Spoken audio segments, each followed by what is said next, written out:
Alimit kausapin sa mga usaping legal. Yun. Assistant Professor ng UP College of Law, Attorney Paulo Tamase. Attorney Tamase, good morning po sa inyo, sir. Si Orly po ito. Magandang umaga po muli sa inyo. Attorney?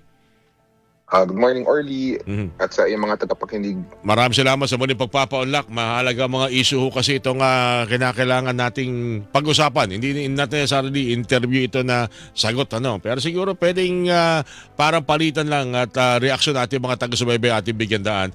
Attorney Paolo, kumusta po inyong observation pala sa kauna-unahan na live stream bicameral conference committee po kahapon? May mga na-observan din po ba kayo? Napapailing din po ba kayo magkaminsan? Attorney Tabase.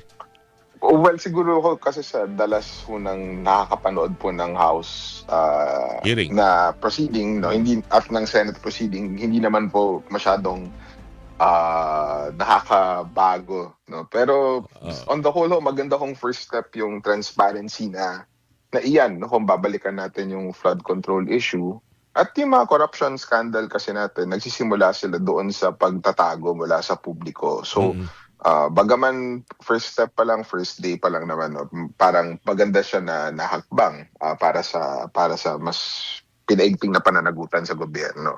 Alam mo nabasa ko nga sa ilang mga reaksyon kahapon, siguro lahat ng mga mahalaga mga panukalang batas, hindi lamang itong pambansang budget, pag-isipan na rin na i-live stream ng ating Kongreso. Hindi masamang mungkahin, Attorney Paolo, ano? Hindi naman po masama. Lalo na po yung BICAM. Kung titignan po kasi natin yung saligang batas natin, yung konsepto ng BICAM, wala po roon yun eh. So ito po yung parang nag-grow out, lumaki na lang po siya, no, dun sa mga dekada ng ating legislative practice. Ngunit dahil ganun po yun, wala pong abilidad yung publiko na busisiin yung BICAM using yung traditional na mga proseso natin sa legislative process.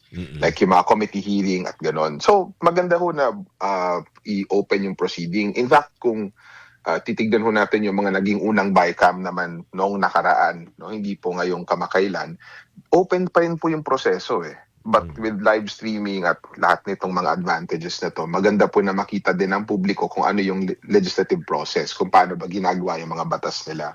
May ano pa, meron pang hindi naman siguro masamang makita rin kung ano talagang performance sa ating mga mambabatas diyan sa Bicameral Conference Committee, kasi mapapansin mo parang yung iba hindi pa rin alam yung konsepto ng MOOE, hindi alam yung konsepto ng pagsusumite ng ang dami, no? Dami. Tama ho yun. Maganda ho yun. No? At napipilitan din po yung mga kongresista natin at mga senador na paghandaan yung mag-aral. mga ganitong proseso. Opo, mag-aral at magtanong. Kadalasan po sa bansa natin, pag tinanong po kasi natin yung karaniwang mamamayan, no, kung ano ba ang trabaho ng kongresista, ano ba ang trabaho ng senador, kadalasan na a-associate natin sa ayuda, yung pamimigay na lang ng tulong. So hindi actually nila alam na yung may na trabaho ng mambabatas ay magsagawa ng batas or magpasa ng batas. So yung mga ganito na pagbubukas ng proseso, maganda din siya doon para sa political maturity natin bilang mamamayan. Okay. At least nakikita rin natin, nalaman din doon kung sino talaga ang hindi nag-aproba ang nag-zero budget sa PhilHealth. Kasi nag-react yung Kongreso, hindi sa amin yan, maganda rin nga nakikita, ano po, Attorney Paolo? Opo, tama po yun. No? Kasi pag BICAM nga po, ang nangyayari, syempre, wala na kung kung tago po yung proseso. No? Wala pong laglagan yun. Pero ngayon na nakikita natin lahat, alam natin kung sino yung nagkaltas, sino yung nagdagdag. Maganda. Para alam din natin kung paano dapat nagre-react yung ating mga mambabatas. Anyway, on the other hand, isa rin po sa ating pagsasigurong pwede makuha yung pananaw, Attorney Paolo, ay yung 4 na priority bill na hindi man sinacertify urgent, pero nais ng Pangulo na bigyang prioridad po ng ating Kongreso. Una, yung anti-political dynasty. Pangalawa, yung Independent People's Commission. Pangatlo, yung tungkol doon sa party list system amendment. At ang pang-apat ay yung Kadena Act, yung karapatan ng mga mamamayan na mabigyan ng tamang impormasyon kung ano ho yung paraan ng paggastos ng pondo ng bawat tanggapan ng gobyerno yung mga nahalal at yung mga inappoint tanggapan ng gobyerno. Unahin ko na kasi yung anti-political dynasty bill kasi ngayon parang naobserbahan ko, Attorney Paolo, hindi ko lang alam kung tamang kung ikaw ay sang-ayon dito. Parang dumarami yung mga kondisyon na kung ating iisa-isahin, baka talagang magtagal ang usapin ng batas ukol sa anti-political dynasty mula dun sa ilan ba lang dapat tumakbo, sino ba dapat pagbigyan, yung nakababatang kaanak o yung nakatatanda, o pwede ba yung isa local, yung isa national. Ang dami palang umuusbong na ano rito na issue na baka magtagal ito bago aprobahan. Opo, no, hindi po simple yung tanong ng dynasty. Madali po sabihin na ayaw natin ng political dynasties. Madali din po sabihin na ipinagbabawal iyon ng saligang batas. Ngunit kung yung pagbibigay ng definisyon kung ano ba ang dynasty, no, 4 degrees ba o hanggang pinsan o 6 degrees ba. Mhm. So mahirap, hindi siya ganoon kadali. Yung details bale yung lalong pagtatalunan. So, but importante na magpatuloy na engage dito sa usapin na ito. Mahalaga din na makinig yung Kongreso natin sa mga pananaw ng mga akademiko na nag-aral na nito. May mga ekonomista na tumingin na sa effects, may mga taga-political science and governance schools natin na tumingin na dito sa mga bagay na ito. So humingi ho siguro tayo ng eksperto din na pananaw ukol doon sa ano nga ba yung tamang disenyo. Ngunit tama po yan, no? Yung specific na disenyo ng anti-dynasty bill, may posibilidad po talaga na yan yung magpapatagal doon sa pagpapasa niya. Mhm. Pero, Orly, maisingit ko na rin, no? The fact na pinag-uusapan na natin siya ngayon, na hindi natin siya pinag-uusapan for the last 37 years, o 38 years ng saligang batas, malaki siyang hakbang. Ibig sabihin nun na yung Kongreso, nakikita din nila yung frustration ng mamamayan. Mhm. Ang pinakamabisa, ano ba, sa inyong tingin, Attorney Paulo, pag parehong national position o yung isa ay local, isa national, may pagkakaiba ba yun? Yes, no? Kasi kung titignan natin yung dynamics ng mga dynasty, hindi na sila sa kasalukuyang lagay, no? Hindi na sila nakukulong sa lokal. Mhm.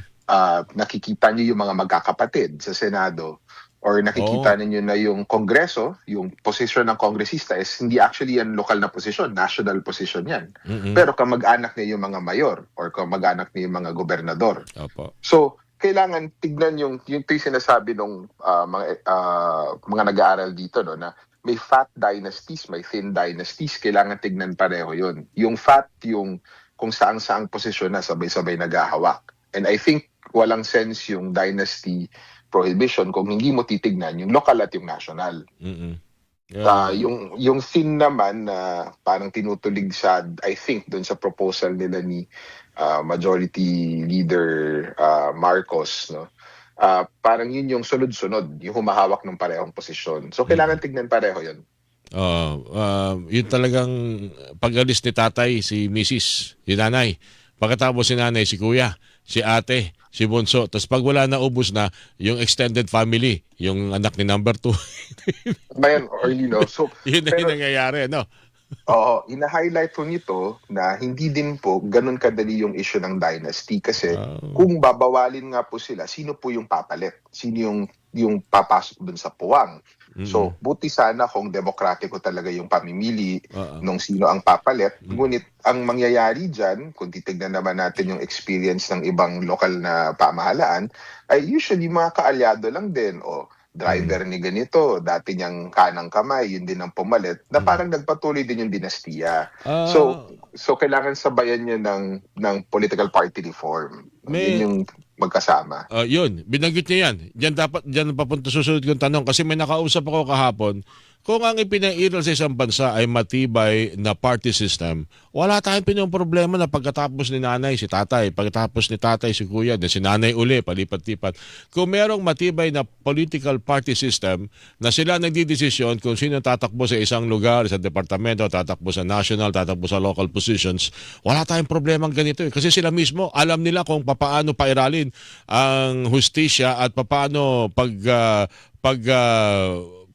lalagyan ng bawat tao nila, kinatawan nila ang isang distrito na hindi kinakailangan magkakaanak. Tama, so kailangan yan pagsabayan 'no. Alam ko na parang overwhelmed na siguro tayo kasi parang sa tagal nga naman ng mga dekada ngayon lang tayo nakakita nung sabay-sabay na ipinapanukala na reforma. Oo, tama Ngunit po. kailangan kailangan pagbusan natin siya ng atensyon kasi may window tayo ngayon 'no, para isulong yung mga matagal na dapat na ipasa ng Mm. Kongreso. Parang ano 'no, parang sa ibang bansa may dalawang political party. Hindi bihira kang makakita na may tatakbo si tatay sa Senate, tatakbo sa district representative ito o local official ang kanyang mga anak. Walang ganun kasi nagde-decide mga political party. Meron naman dating ganyan. Kaya lang nawala na at naging personality-centered na yung eleksyon. Oo 'no, kung titignan niyo yung kasaysayan ng mga partido kasi sa Pilipinas, bago ho yung martial law, yung dalawa na ruling party ang main po na Nasyonalista kritisismo liberal. Mm. ang main na kritisismo sa kanila ay wala naman silang pinagkaiba sa plataporma at ideolohiya. Oo. So, noong pumasok ho yung, dating diktador 'no, malakas ho yung abilidad niya na pagsamahin na lang lahat dun sa ilalim ng iisang partido.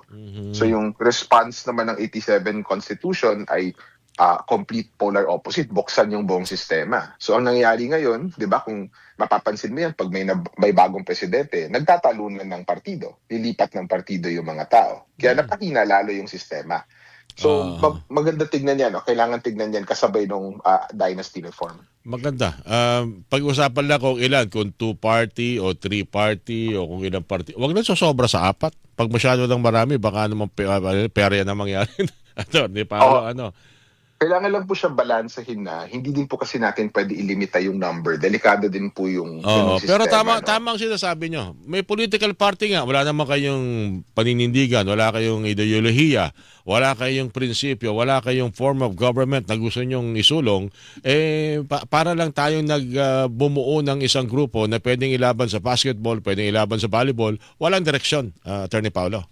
Tama 'no, yun po yung nagiging basehan, personality nga po. So, Mm. ah, pero alam mo yun, hindi wala akong madaling solusyon, dun sa problema ng political ng Pilipinas, yung kahinaan ng political system natin. And Mm. matagal ho talaga siya, kailangan siya pagtiisan, 'no? Sana lang ho hindi masyadong mainipin. Mm.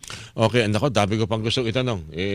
Kasi sa bagay related din naman yung anti-political dynasty sa party list. Related naman to kasi yung ibang mga hindi na tumatakbong congressman, tumatakbong party list, mga magkakamag-anak din yun. Siguro marami ikabit yan. Tatanong lang ako bahagya, Attorney Paolo, baka kasi makaligtaan ko lang, isa rin sa malaking balita na nakalipas na linggo ay yung pagpa-file ng kaso sa ombudsman laban kay Vice President Sara Duterte. Impeachable officer to. Ba't ito kinasuhan sa ombudsman, Attorney Paolo? May mangyayari ba doon? Meron naman po 'no, hindi po lahat ng impeachable officers ng Pilipinas ay exempt, 'no, or immune from suit, hindi puwede kasuhan. Sa ilalim po ng batas natin, nakasasalukuyan, iisa lamang po yung hindi puwede kasuhan, 'no? Mhm. At yun po yung pangulo, habang pangulo lang nga lamang po siya. Mhm. So yung ombudsman po, bahagi po ng kapangyarihan niya mag-imbestiga actually ah ng impeachable officers, pero hindi for the purposes of removing them. Usually kasi 'di ba pag ombudsman nagkaso tayo, pwede siya magtanggal Oo. sa pwesto. Yung ombudsman po, hindi po niya pwedeng gawin sa impeachable officer. Hindi yung Pwede, administrative aspect ang kanyang tututukan. Tama po ba yun? correct po. So actually meron pong provision sa RA 6770, yung batas na gumagawa ng ombudsman, na pwede po niyang imbestigahan kahit yung mga impeachable officers for the purposes of filing a verified complaint for impeachment. So, Mhm. pwedeng doon po magsimula yung proseso. So, maganda po yun na alternative kahit papaano kasi yung pagpapalakas ng ebidensya, pagkalap ng mga ebidensya laban doon sa any impeachable officer, no, hindi lamang po doon sa Vice President. Pwede po talaga siya dubaan sa ombudsman. Ang pagkakaalam ko lang kasi, nalala ko lang, yung sumalangit nawa, yung kaso ng dating Supreme Court Chief Justice na si Renato Corona, na impeach, and of course, na didiretso pa sa ombudsman yung kaso. Ang pagkakaalam ko, para yon sa criminal aspect ng kanyang sinasabing mga paglabag sa batas. Ganon din po ba ito? Kung ang pag-uusapan ay yung around 600 million pesos na confidential fund na sinasabing hindi nagamit ng wasto at may mga pangalan ng mga piatos, etc., etc., sa kanilang liquidation. Yung criminal aspect ba no ng pwedeng litisin at ibigay sa ombudsman diretso sa Sandigan Bayan at hindi na sa impeachment court na tatalakay naman kung siya ay dapat manatili o tanggalin sa pwesto? So, Orly, no unang panahon, siguro mga last year, madali yung sagot na yan na pwede. Mhm. Ngunit dahil dun sa nilabas ng desisyon ng Korte Suprema, parang may doubt ng onte, no? Nung impeachment ni VP Duterte, Oo. may doubt ng onte kung pwede pa rin yan. Ang malinaw lang sa saligang batas ay pagkatanggal ng opisyal, pwede maisulong yung kriminal na kaso. So kaya ganun yung nangyari kay So hindi Chief pwede Justice hindi Corona. pwede mauuna yung criminal aspect, hindi pwede yun. Parang hindi tayo sigurado dyan ngayon dahil nga dun sa desisyon ng Korte Suprema. Yun yung isa sa mga maliliit na bagay na sa dami ng nasabi dun sa desisyon na yun, parang natago na lang. No? But may part dun talaga na yun yung implication niya. Na hindi na tayo sure kung pwede ka pa rin magkaso ng kriminal sa isang impeachable officer bago siya bumaba sa pwesto. Pero yung binabanggit nyo kanina, yung ano yan, 67-70 ba yan, Attorney Paulo? Na Apo. pwedeng maging basihan ng impeachment through ombudsman, ang investigation ng ombudsman. Pwede nilang gawin yon. Opo, malinaw po yun. Meron po talagang specific na provision sa RA 6770 na pwedeng yung ombudsman yung magsimula ng proseso, pero kailangan pa rin siya ihain sa House of Representatives. Okay. Attorney Paulo, mahaba-haba pa sana gusto kong itanong sa inyo, pero alam kong ni-istorbo ko ng malaking bahagi ng inyong linggo ng umaga. Huling tanong na lang. Ano tong dapat nating unawain sa ganitong mga usapin? Flood control project, confidential fund, mga sinasabing mga big fish. Anong lesson itong ating mga nakikita ngayon sa ganitong mga pangyayari sa ating lipunan sa inyong tingin, Attorney Paulo? Siguro yung pinakamahalaga sa akin, dalawang bagay lang. No? Una, importante yung transparency sa pamahalaan. Okay. Lahat nitong bagay na ito, yung confidential funds, yung flood control, yung insertions, lahat yan nangyari na hindi alam ng mamamayan or hindi alam ng karamihan ng mamamayan. So, kung nag-uusap na rin naman din tayo sa reforma, yung isang kulang talaga sa atin na isang Freedom of Information Act, yung mura na paraan ng pagkalap ng impormasyon mula sa gobyerno. Kasi yan yung pwedeng gawing datos base ng media or ng mga civil society groups upang mag-pressure sa kanila mga leader. Mm-mm. Siguro yung pangalawang pinaka-importanteng lesson ay importante na bumalik tayo doon sa kultura natin ng pananagutan. Kasi nung mga nakailang taon, siguro mula 2016 onwards, meron tayong culture of impunity na tinatawag. Yung pag may ginawang masama yung ganitong opisyal o ganitong mataas na posisyon sa gobyerno, parang hindi na lang natin pinapansin. No? Kasi ang pakiramdam natin wala tayong kapangyarihan. Na hindi tayo ganun. No? Between 1987 until fairly recently, meron tayong malakas na kultura na kapag may ginawang masama yung isang opisyal, tutuligsain talaga siya. Magagalit talaga yung civil society or magagalit yung mga mamamayan. So siguro bumalik tayo doon sa ganun na kultura. Yung mas nag-examine, mas nagka-question sa kanilang mga leader. Kasi kung hindi, kaya tayo aabusuin. Ihabol ko na siguro, Attorney Paulo, sa binanggit ninyo, yung doktrina na hanggang ngayon talagang sabi ko yung napapanahon. Yung doktrina ng the end can never or will never justify the means. Kasi parang yun ang nawala nung panahon na yun, sinasabi ninyo dahil may problema, gawin nyo lahat. Pati hindi maganda, hindi kagandahan, basta't mamit lang natin kung anong ating hinahangad. Yung nga lang, humahantong ho yun sa pang-aabuso. Kaya siguro, yun din ang dapat na unawain, policeman, sundalo man, tulad ninyo, lawyer man, o kami man sa sektor ng media. Tandaan lagi natin yung doktrina yun, the end will never justify the means, Attorney Paulo. Tama po. Yung importante nga po na matuto tayong magsikap, magtiis dun sa mga reforma. Kasi yung mga mabilisang solusyon, dyan tayo usually natatapilok. No? Dyan ho natin gine-give up yung karapatan natin sa isang mabuting pamahalaan. Okay. Attorney Paulo, muli, isang makabuluhang linggo ho sa inyo. Maraming salamat sa panahin po ito. So ulitin, sir. Thank you po sa inyo, sir.